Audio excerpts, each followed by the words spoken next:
The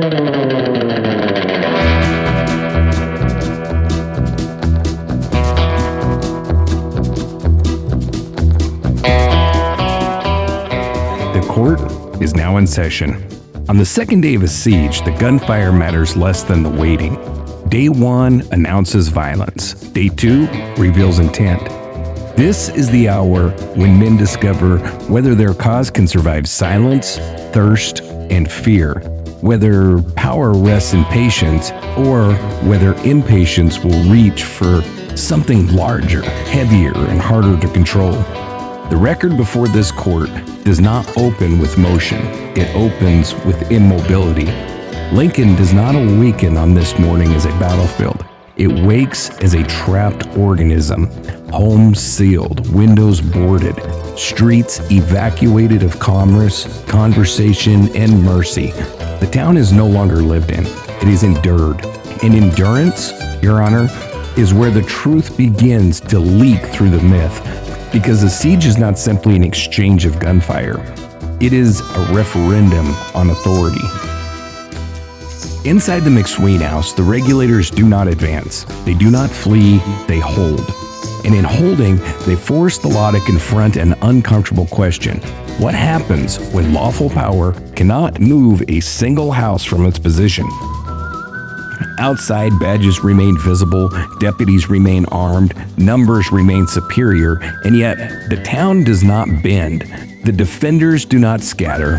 The walls do not answer to intimidation. This is not a story of chaos. It is a story of restraint pressed to its breaking point.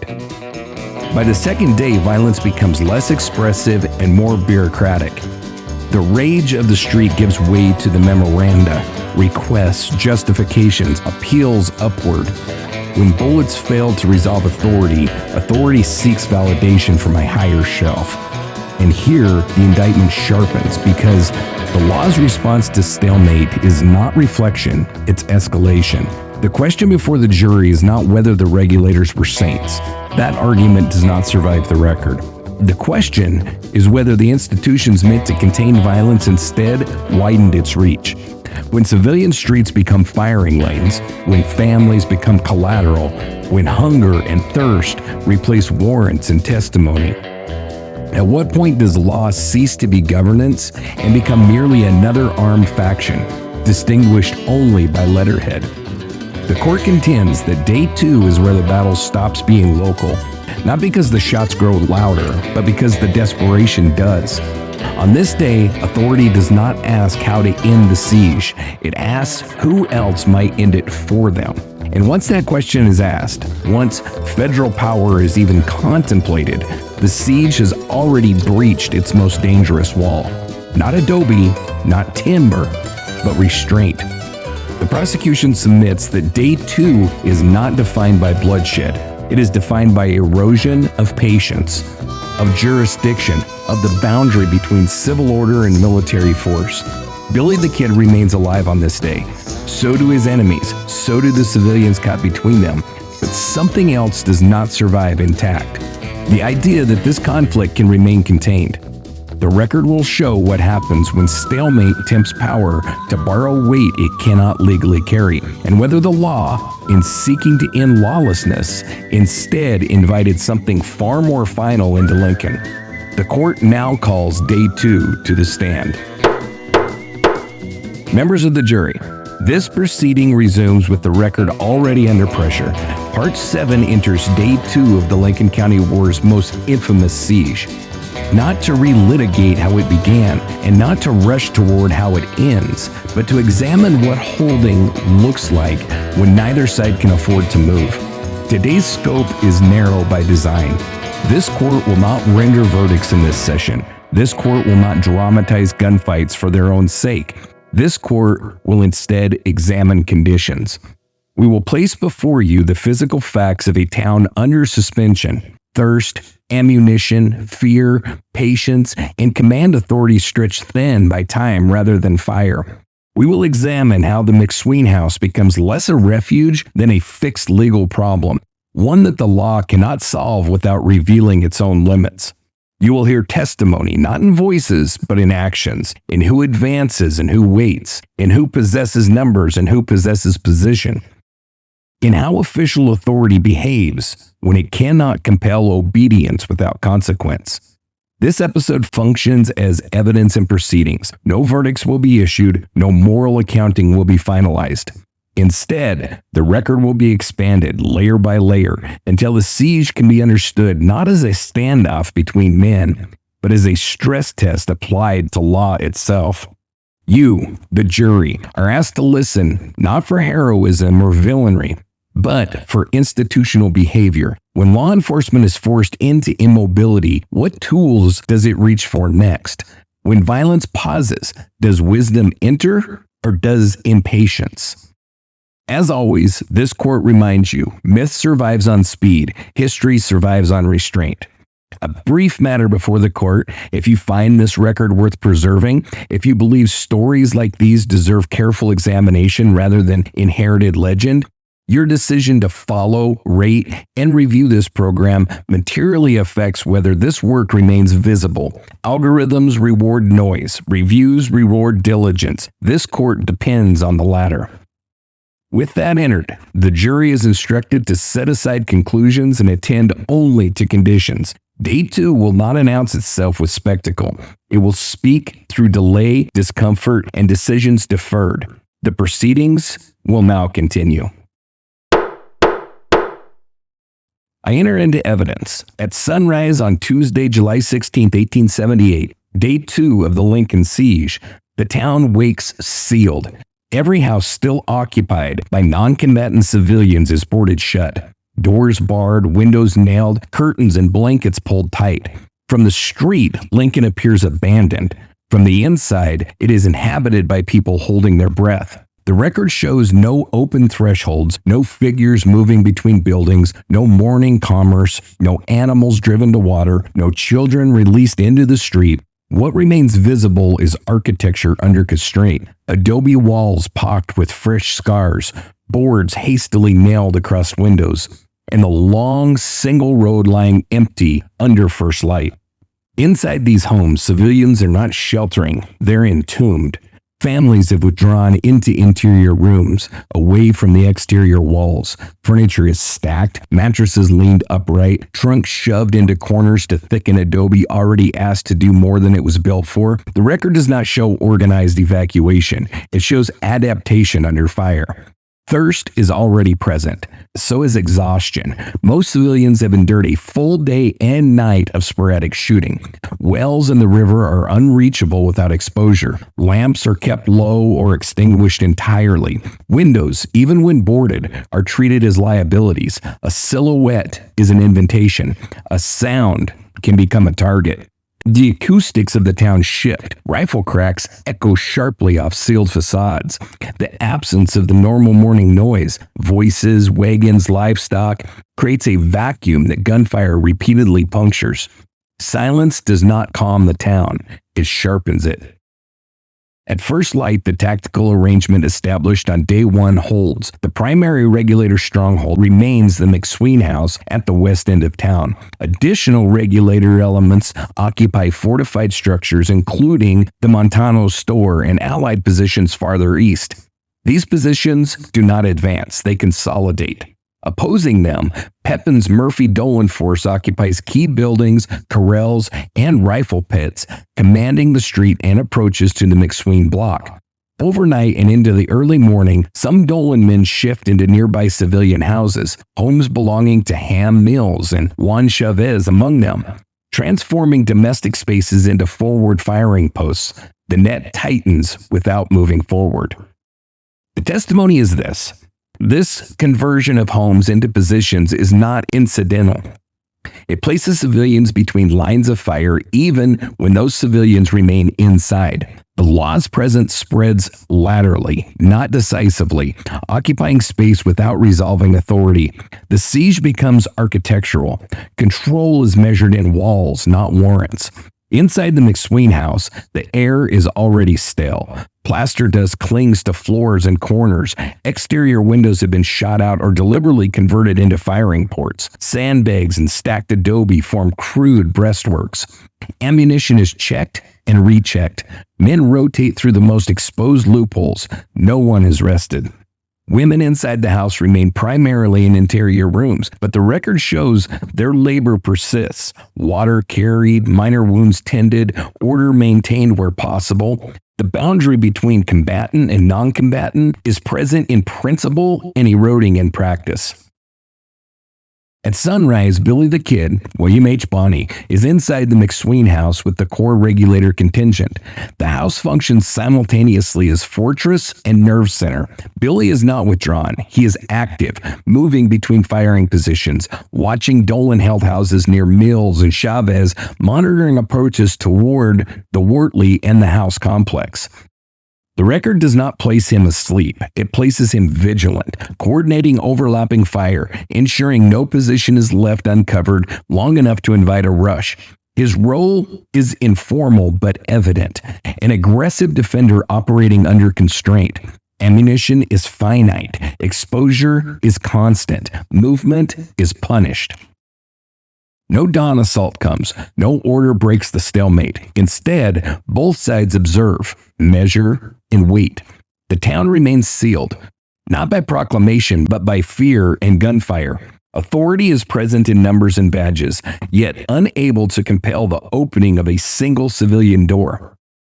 At sunrise on day 2, Lincoln exists in suspension. Civilian life is immobilized, tactical lines remain fixed, combatants hold rather than advance. The siege exerts pressure without resolution, converting homes into barriers and silence into a weapon.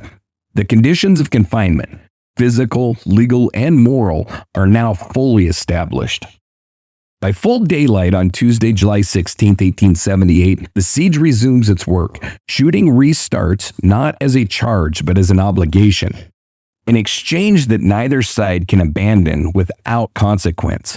The record reflects hundreds of shots fired the morning and into the day, not in sweeping assaults, but in cycles: exposure, response, silence, repetition. This is no battle of movement. It's a contest of endurance. The Regulators remain fixed in their strongholds. The McSween house continues to anchor their defense, its rooms converted into firing chambers, its windows reduced to loopholes. Other Regulator positions, most notably the Montano premises and allied buildings farther along the street, remain occupied. But the tactical gravity of the day pulls everything back toward McSween's walls. Men fire deliberately. Ammunition is finite. Each shot is weighed against return fire from the Murphy-Dolan positions scattered through houses, corrals, and improvised rifle pits. When a figure crosses open ground, rifles answer immediately. When no movement presents itself, the town falls into tense quiet, broken only by wind and the occasional crack of a long-range shot. Opposing them, Peppin's Murphy-Dolan forces used the morning to tighten its perimeter. The posse, augmented by Dolan men, Seven Rivers fighters, and Jesse Evans gunmen, consolidates into better cover.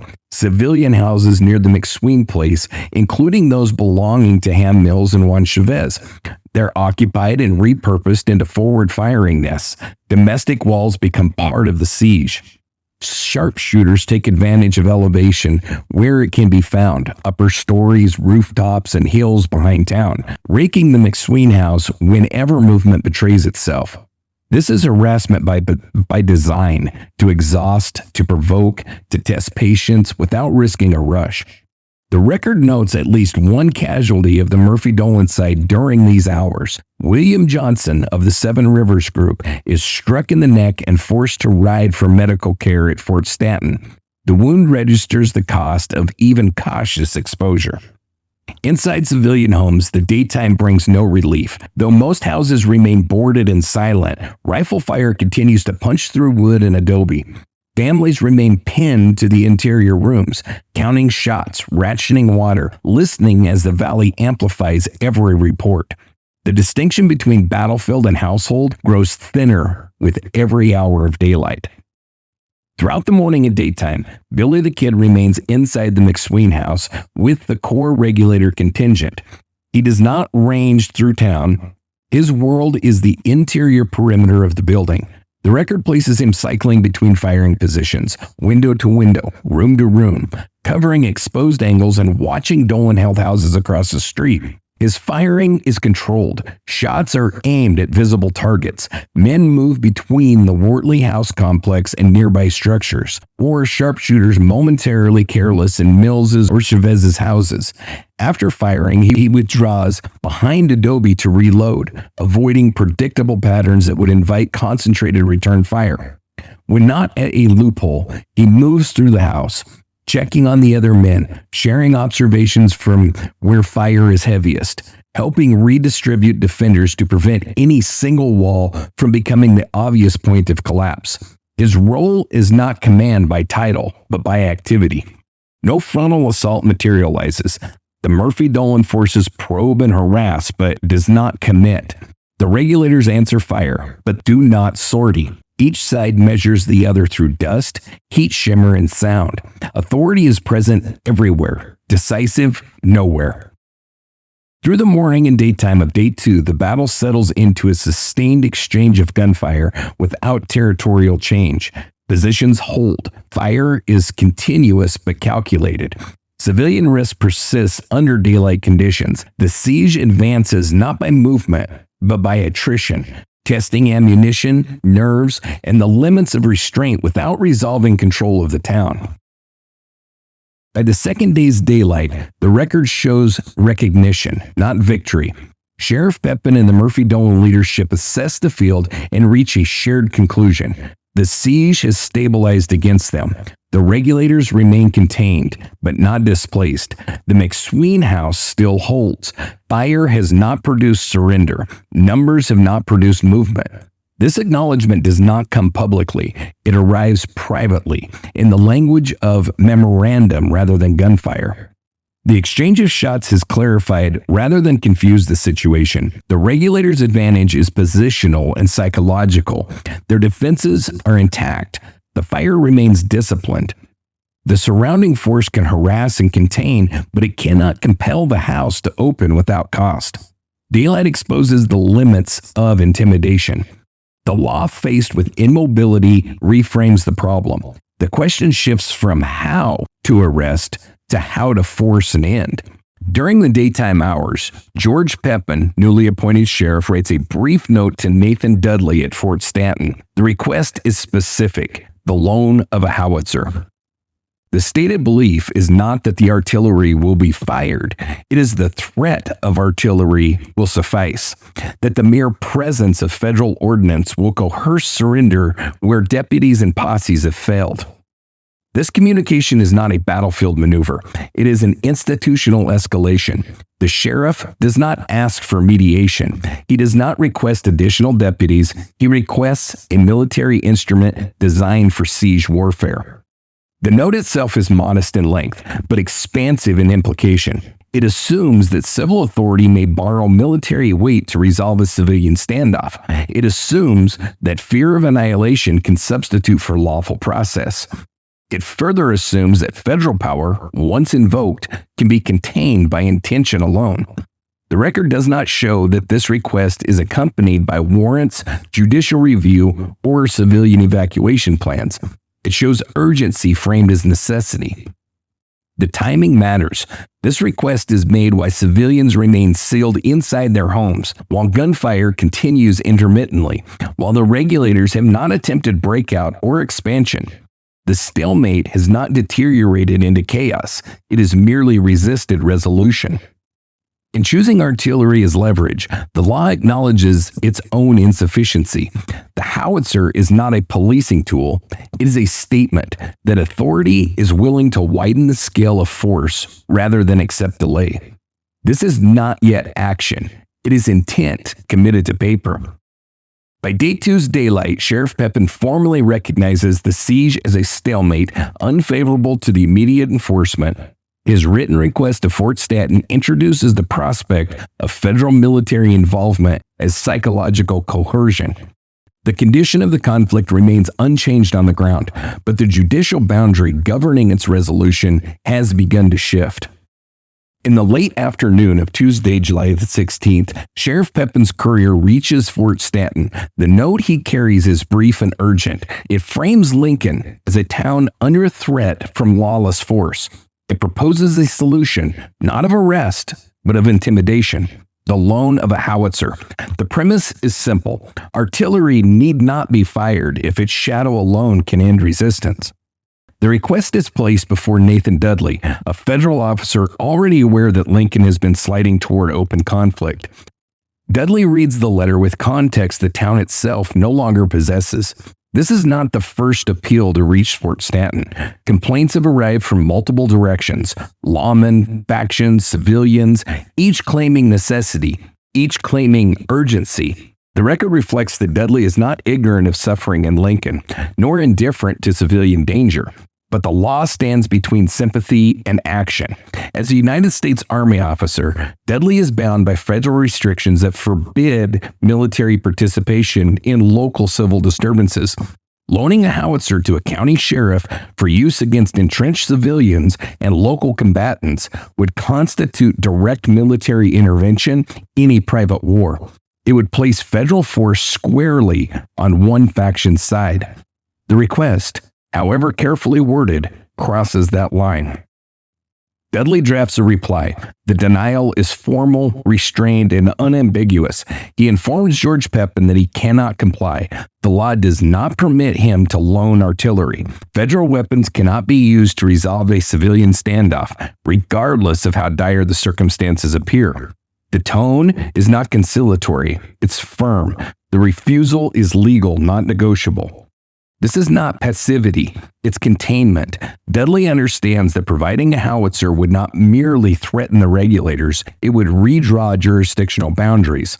Once artillery enters the equation, the conflict ceases to be local in any meaningful sense. The record shows Dudley's frustration beneath the restraint. Local authorities have allowed the situation to metastasize into siege warfare, then turn to the army to finish what civil power could not. He refuses the weapon, but the denial hardens his view that Lincoln has become unmanageable under its own institutions. The law blocks one door, it does not still his attention. Dudley sends the denial back towards Lincoln by messenger. The letter travels while gunfire continues. It moves through a landscape already divided by lines of fire and fear. While the exchange unfolds at Fort Stanton, the conditions inside Lincoln do not pause to accommodate it. Inside the McSween house, Billy the Kid remains engaged in the same defensive routine established at dawn. He rotates between firing ports. He watches Dolan held houses for movement. He conserves ammunition. He prepares for escalation without knowing how near it already is. He is not consulted. He is not informed. His world remains adobe, dust, and rifle smoke. By late afternoon on day 2, the request for artillery has been formally denied. Federal law prevents the loan of a howitzer, and no military aid is authorized for offensive use in Lincoln. On the ground, nothing changes. The siege continues uninterrupted, but institutionally, the exchange marks a turning point. Civil authority has asked for military force and been refused, revealing both the limits of the law and the pressure building behind it.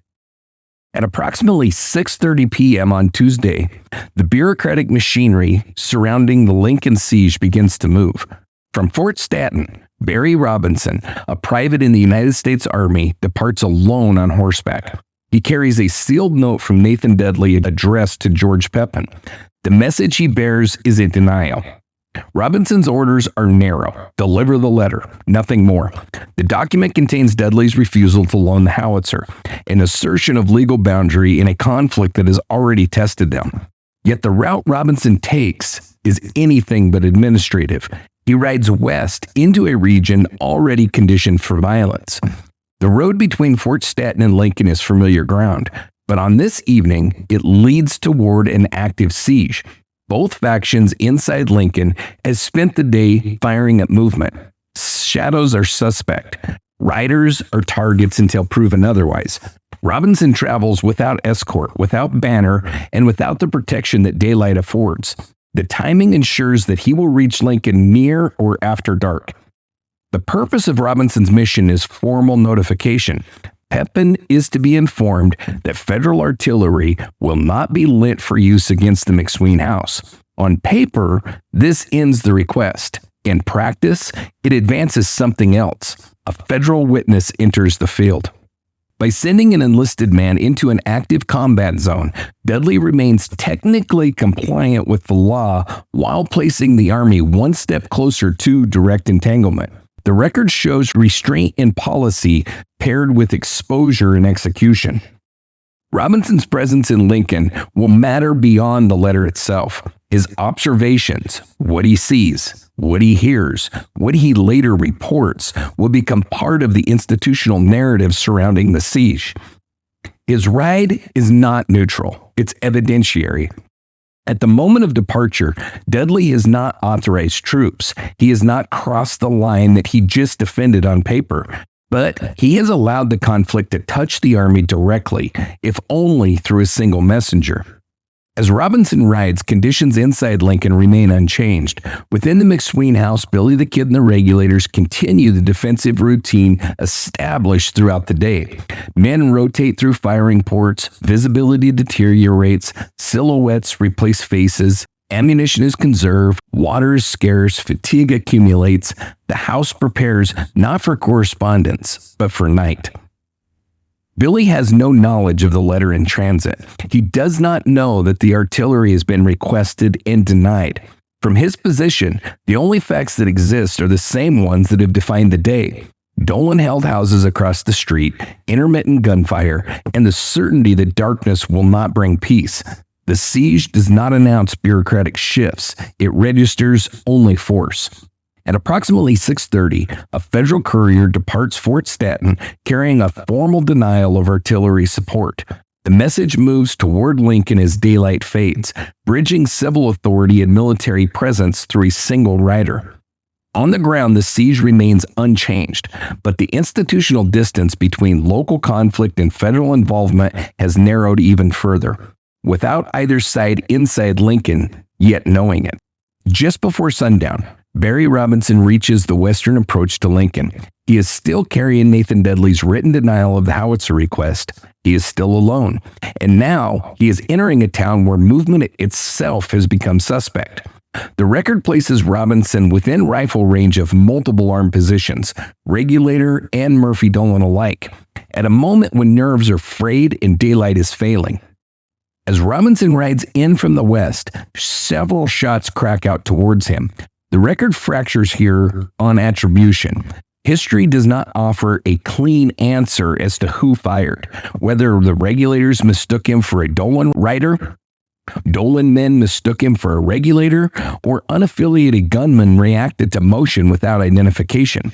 What the record does show is consequence. Robinson's horse reacts violently. Whether struck or spooked, it throws him. Robinson hits the ground under fire. He is not wounded. He regains control. He remounts. The ride continues. Despite the incident, Robinson presses into town and makes his way to the Wortley Hotel, a central node of the Murphy-Dolan activity, where he reaches James Dolan and delivers Dudley's written refusal. The denial is now in local hands. Robinson's account does not end with delivery. In later reports, he emphasizes that he was fired upon while entering Lincoln.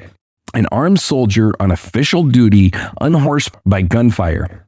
The phrasing matters. It reframes the siege not merely as a civil standoff, but as a place where federal personnel are no longer immune to its violence. For Dolan's faction, already frustrated by stalemate and refusal, Robinson's experience becomes confirmation rather than anomaly. The letter denies artillery. The ride supplies grievance. During these moments, inside the McSween house, Billy the Kid remains at his post. He and the other Regulators continue their late-day routine, watching Dolan held houses, trading occasional shots, conserving ammunition, bracing for the uncertainties of nightfall.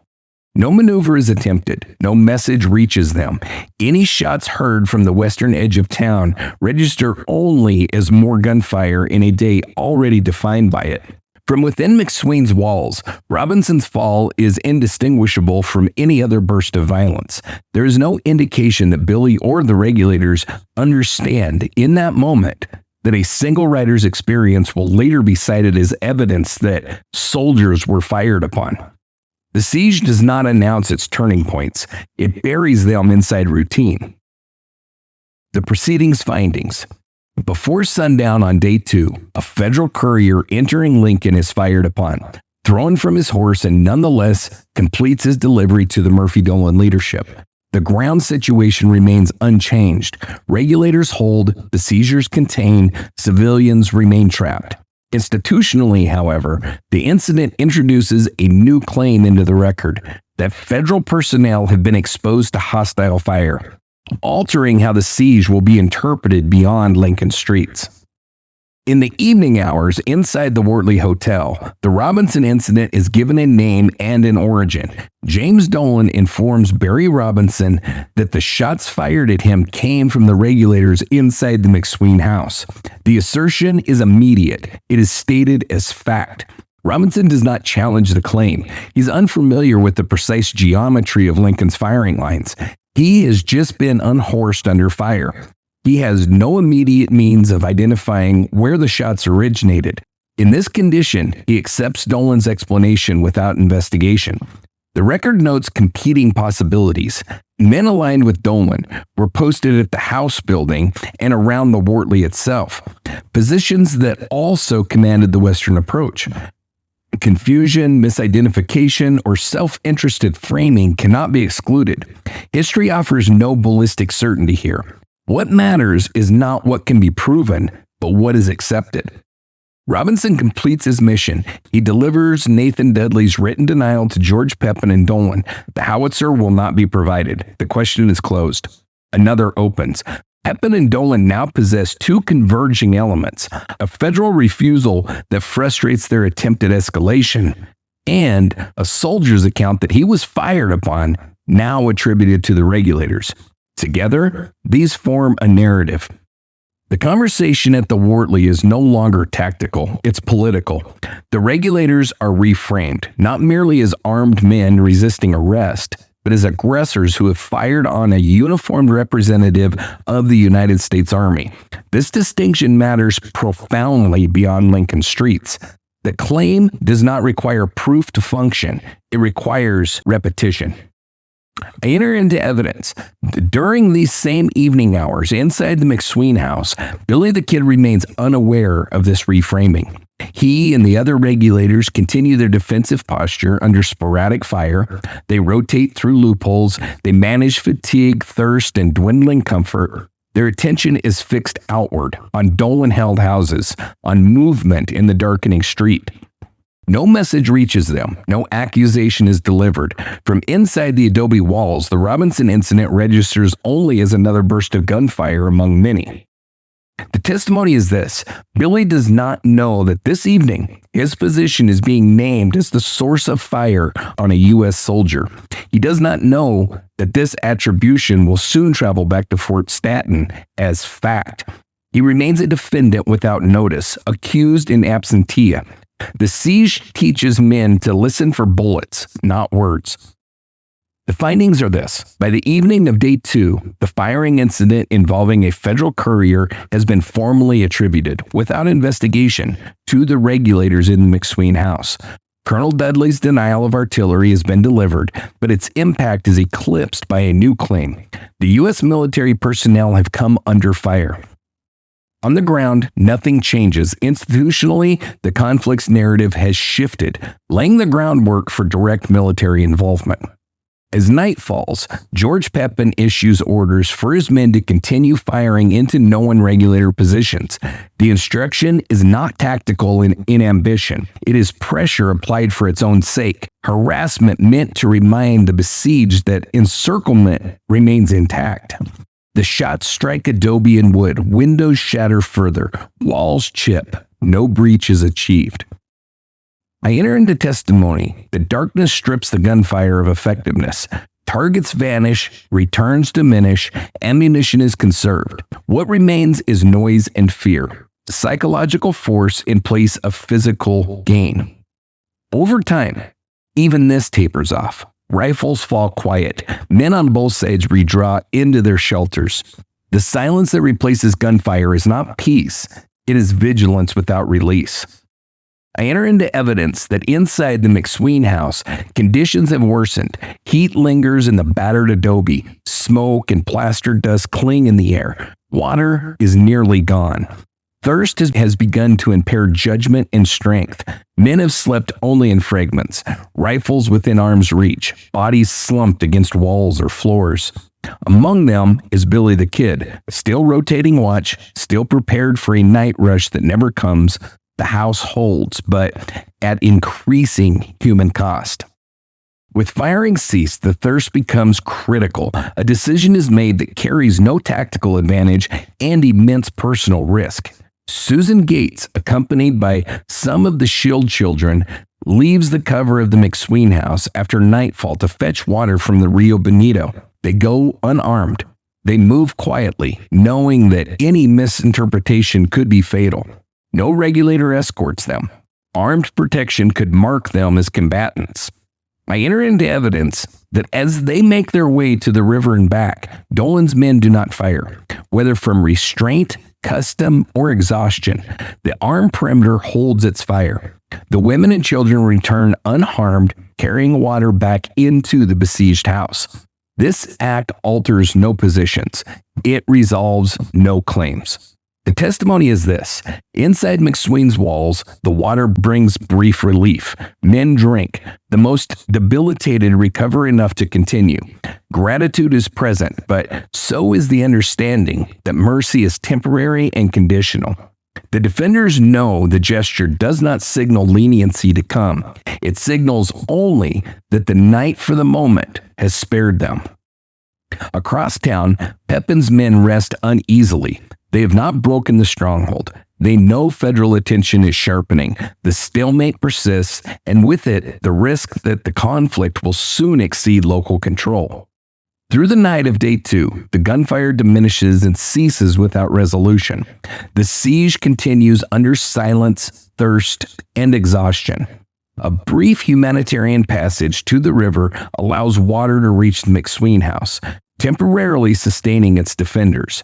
Tactical conditions remain unchanged. Human strain deepens on both sides as the conflict pauses, without ending. As the night deepens and slides toward early morning on Wednesday, July 17th, the siege tightens into two separate places. One in Lincoln, one miles away at Fort Staten. Both move independently. Both move towards the same consequence. Inside the McSween house, at least 2 windows have now been completely shot out. These are no longer firing ports. They are voids. Glass is gone, frames are chewed away. Night air moves freely through the openings, carrying dust and the awareness that nothing now interrupts a bullet's path but distance and luck. Defenders pull back from these exposures. Furniture is dragged. Trunks are stacked. Blankets and boards are pressed into service. Not to stop rifle fire, but to reduce visibility. The house is still standing, but its margin of safety is shrinking room by room. The damage builds. Each destroyed window registers not merely as loss of material, but as loss of option. Inside, Billy the Kid and the remaining regulators continue rotating watch through safe loopholes. Exhaustion is no longer episodic, it's constant. Men confer quietly, rifles are checked, ammunition is counted again. Billy's role in these hours is not dramatic, it's managerial. He checks positions, he confers with McSween and the more experienced fighters. He helps decide which rooms must remain manned and which must be abandoned as untenable. There is no expectation of relief, only the discipline of holding until forced otherwise. The water fetched earlier has postponed collapse, but not cured it. Thirst remains close. Sleep comes only in fragments. Every new hole in the walls reinforces the understanding that the house is being slowly opened by attrition. While Lincoln contracts inward, events at Fort Stanton expand outward. Barry Robinson returns from Lincoln and reports to Nathan Dudley. His account is emphatic. He states that he was nearly shot while entering town. He identifies the fire as coming from the Regulators near the McSween house, repeating the attribution given to him in Lincoln. The report is delivered as fact. The effect on Dudley is immediate.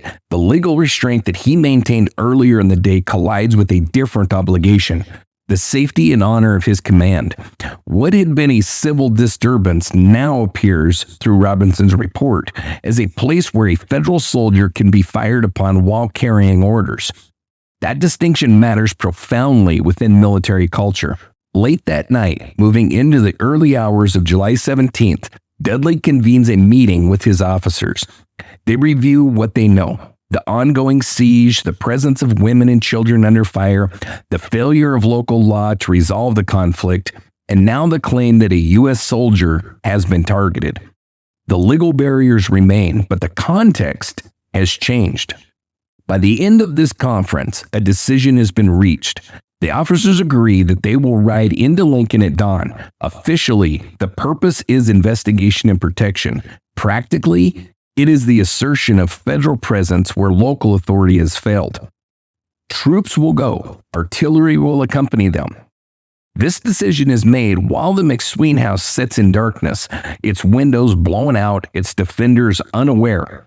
Billy the Kid does not know that miles away, his position has become central to a report that will justify military movement.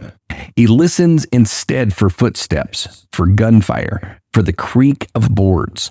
Two worlds move at once. One contracts and one advances.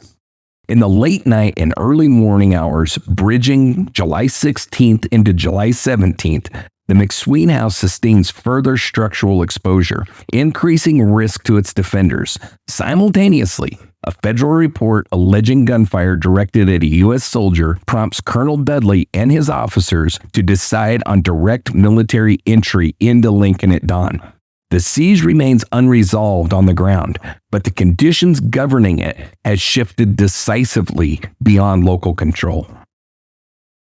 The court reconvenes not to resolve, but to reckon. Day 2 ends without a charge, without a surrender, without a body carried from the street. And yet, this day extracts its toll with precision. Windows are removed, water becomes currency, words become weapons. Authority begins to speak less through law and more through proximity to force. The record is clear on one point. Nothing decisive happens in Lincoln on this day by accident. The Regulators do not advance because they cannot afford to. The besiegers do not withdraw because they cannot explain retreat. And the law, facing a house it cannot move, does not pause to reflect. It looks upward. This is where the myth fractures. Popular memory frames sieges as contests of firepower, courage, or criminal daring. But the record before the court shows something quieter and more corrosive. It shows erosion. It shows how stalemate tempts institutions to redefine necessity, how uncertainty invites escalation dressed as investigation, how accusation, once spoken and repeated, becomes operational truth regardless of proof. On this night, Billy the Kid does not expand his legend. He shrinks into a house with fewer windows than it had at dawn. He becomes less outlaw and more fixed point, an object around which others maneuver, narrate, and justify. The law, meanwhile, does not regain control. It borrows gravity. A single rider is fired upon in a town where everyone fires at movement. No tribunal examines angles or origin. No warrant adjudicates responsibility. The claim is accepted because it is useful, and usefulness, Your Honor, is not the same as truth.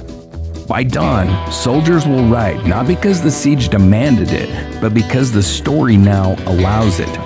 Day 2 teaches this jury that containment fails not when bullets fly, but when patience does. When restraint is treated as weakness, when institutions frustrated by immobility decide that escalation is clarification. No verdict is rendered here. But the court submits that the most dangerous moment of the Lincoln battle is not marked by flame or by death. It is marked by agreement, quiet, lamplit, and unchallenged, that the problem is no longer local. And once that agreement is made, the siege has already escaped its walls, no longer contained by adobe, warrants, or daylight, but carried forward by authority itself. Members of the jury, this court thanks you for your attention to the record. The siege has not yet broken. The shots have been quieted, but the machinery of escalation has begun to turn. Day 2 closes not with resolution, but with paperwork, accusation, and intent, each as consequential as gunfire. What you have heard in this session is not legend, not folklore, but the anatomy of how violence expands when institutions abandon restraint. Before this court adjourns, the record requires several matters to be entered plainly and without embellishment. If the human cost of this history matters to you, if the civilians sealed inside adobe homes, the children rationing water, and the lives erased by bureaucratic decisions deserve remembrance, you may participate in the Adopt a Victim program at www.darkdialogue.com. That program exists to restore names, stories, and dignity to those flattened by myth. Additional victim essays and case documentation can also be found at that website, where the written record continues beyond this courtroom. If you wish to support this work directly and help sustain long-form, evidence-driven historical accountability, you may do so at patreon.com or on Ko-fi. Each platform supports a different tier of access and preservation. None alter the verdicts. All help keep the record alive. For correspondence, source material, or formal inquiries, the court may be reached at info@darkdialogue.com. If you find value in this proceeding, the court asks one final civic act.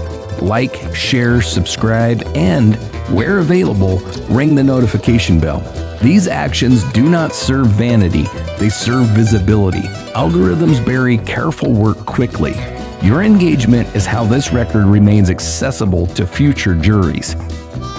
Dark Dialogue is available on all major podcast platforms alongside companion programs, Dark Dialogue Main Show, Dark Dialogue Shadow Chat Sessions, Dark Dialogue Rocky Mountain Reckoning, Distilled, Unraveled Truth, all of which continue to examine power, violence, and accountability beyond the American frontier. This court will reconvene. Until then, remember, history does not demand belief, it demands attention. Stay vigilant, stay engaged, and make the guilty face the gallows.